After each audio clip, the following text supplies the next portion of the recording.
Welcome, everybody. Sportsbook Review. It's March 14th. It is March Madness, but right now we're talking NHL hockey. This is the PuckHeads. All right, as usual, it seems like a pattern anymore. Scott Carter is out on assignment. This one was a last-minute, must-do. So wherever he is, we wish him well. He did want me to say, hey, guys, if you don't mind, plug me. I was 3-2 on Twitter last night. So guess what? All right, that's what friends are for, buddy. Yes, 3-2 on Twitter. And on the serious note, Scott Carter has been producing on Twitter on a regular basis. And talking about cashing tickets regularly, Dana Lane, who's joining me from Las Vegas as usual today, was 2-1 in our last show. That's the 7th show in a row where Dana has produced positive units and continues to melt the ice. Dana, with that being said, you're on fire, my man. I love it. El fuego, as we would say here in Costa Rica. How's everything going in the magic land out there? Well, everything is going great. I had to find a spot with no glare, so I'm now in the back of my car. Anything for SBR. There you go. Oh, are you out on assignment too? I'm at the ice rink watching a little hockey this morning, and as you know, I'll be taking off this afternoon to the Nationals in Columbus with UNLV. So, we're going to have one more practice, and I had to get out of there because the Wayne Gretzky Fantasy Camp is also taking place, so it was a little loud. Wow, good stuff. And for the viewers that don't know it, Dana Lane is he does games. He broadcasts games for UNLV hockey, and he has the edge. He knows his hockey. He lives, breathes, drinks, and sleeps it. All right, I thought I met only one person that could possibly spend more time focusing on one thing, and that was Pistol Pete, until Dana Lane came into my life, and he does the same thing with hockey. But I love it because that's why he's 2-1 last week and 7 straight shows cashing tickets. All right, Dana, let's get right into it. What do you got for us today? Hit us with your first pick. Yeah, the first pick, Mike, and there's going to be a theme to all of these picks tonight. The first one is going to be Carolina and the Islanders. We like the under at 5.5. It's only even money, so that's a good price. And we know just watching the games last night's game went way over the total. So certainly I've been doing this long enough to know that I would look towards the under tonight because a lot of bettors will say, okay, well, you scored 12 goals last night. I say, well, you just provided a blueprint for both coaches to be better defensively.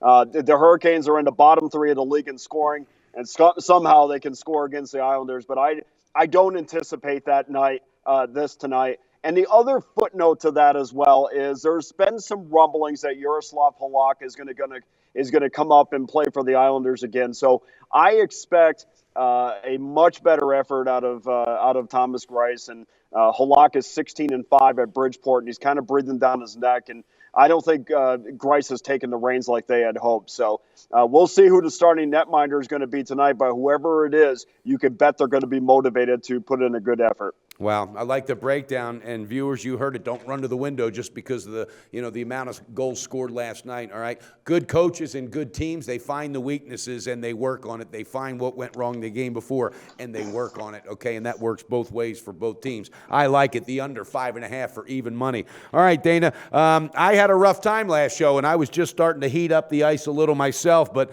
last show, I kind of got snake bit, and I always own it when I lose. I don't gloat when I win. I was 0-2. All right, so this is a bounce back spot for me. I've got one game in particular that I like, and it's a game where I really think these are two teams, and I'm going to put this out there now. I don't think we're going to be hearing their name when it comes down like the final 4, the final 6 or 8 teams in hockey as we progress towards the Stanley Cup. I think the one team's going to continue its pattern of absolute failure in the second half, and the other team I think is just showing to be overrated. This is my opinion. I'm talking about Washington and Minnesota. I think these two teams don't scare anybody, and me personally, I don't think they're a threat whatsoever moving forward. I don't think Washington is capable of getting over the hump. That's just a team that is absolutely jinxed by it, and I think they're proving it. The last 10 games, these two teams look as bad as anybody in the NHL. 5-5 ATS, 5-5 straight up. That's not impressive this time of year for championship caliber teams in my eyes. Now, you know a lot more about hockey. I grew up, I played the sport, I love it, I love it, and emotional edge and momentum.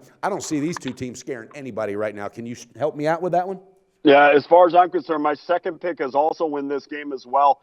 I like the under in this game, and the Caps have lost 4 straight, and I think with a team like Washington, especially when they thrive so much on chemistry and confidence, when they don't have it, it certainly is what you get now. I mean, we saw it starting with the Dallas game that I thought Dallas went into Washington and completely outplayed them. And I have not seen, probably since that Rangers game, I have not seen the Capitals be the Capitals of old. And, we talk and put so much emphasis sometimes on the trade deadline that sometimes when you add new people to the mix, it completely changes the chemistry. And I'm not saying that Kevin Shattenkirk has done that, but the facts are what they are. Since Shattenkirk has joined the Capitals, they just haven't seemed to be the same. They're hitting a little bit of a wall, and just frankly, Mike, I haven't seen a 60-minute effort from them since the Rangers game. So the piggyback off of your pick, our second pick tonight is going to be under 5.5 minus $1.24. Minus $1.24.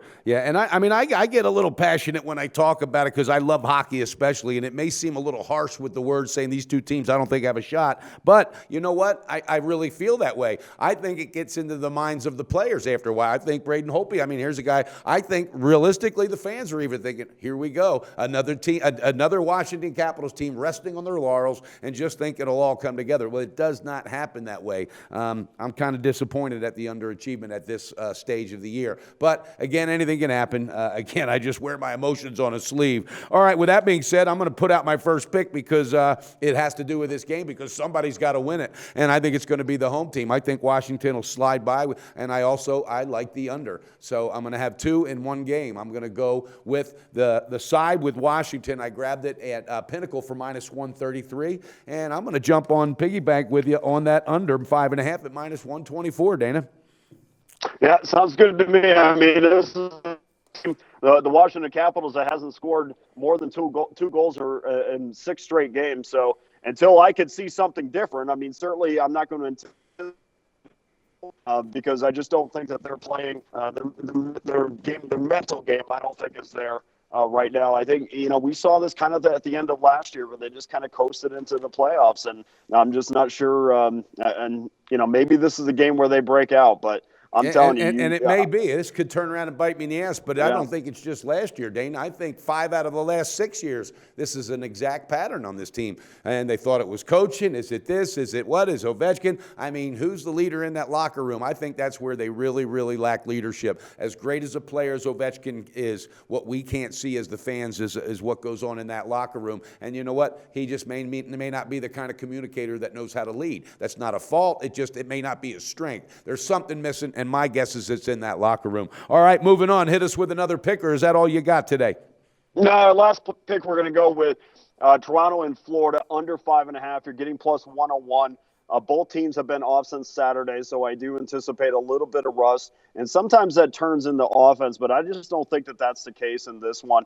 The average age of the Toronto Maple Leafs is 26, and I think that you're starting to see them kind of hit a wall. Over the last month, for a team that's 11th in goal scoring, in 6th in goal scoring. Over the last month, they're just 11th. And, of course, Florida's been consistently bad offensively all season. So the other thing as well to look at is General Manager Tom Rowe came out and head coach Tom Rowe came out and said, this is kind of a must-win game for Florida. Not only a must-win, but they have to win this game in regulation. So I think you put a little bit of pressure on your team when you come out and say things like that or put emphasis on a game. So you might want to look at this first period under. We're going to go for the game under. But as you can see, all 3 of our picks today are under picks. Okay, I like the breakdown on that as well. And you know what? When a statement like that is made, there's 2 ways they can respond. They can freeze up and it could bounce the other way and they could get shellacked,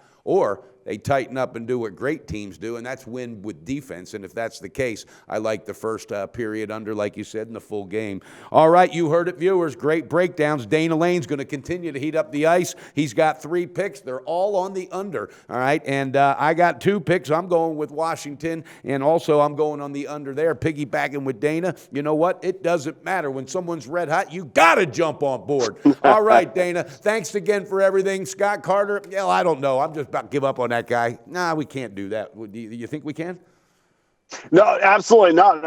Anybody who goes and two from the beaches of Costa Rica. I mean, he's far above anything that I can compete with. And you know what? He's doing it as on assignment. Apparently, he's been on assignment for 4 or 5 days running. Who knows? But no, he's a great guy. I'm just giving him a hard time because, as I always say, hell, he's not here to defend himself, Dana, so we got to pile on, right?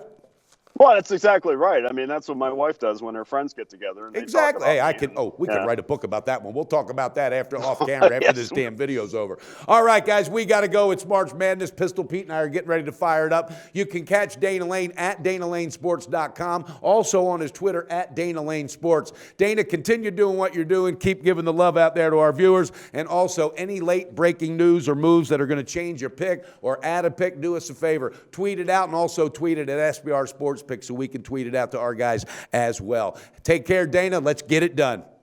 Okay, guys. Next time I see you, we'll be in 19-degree Columbus, Ohio. So wow, we'll see I'm how glad that works I'm here. You good luck, buddy. You better bring your gloves. Hey guys, thanks for tuning in to our channel. Now we've put a lot of work into producing all these free videos, so please help us out and keep all our content free for you forever by simply liking, sharing, commenting, and subscribing. Now, not to mention, a visit to our industry-leading website will warm the hearts of all our SBR employees, especially myself. Now, the links are over there to the left, so do check those out. Thanks for watching.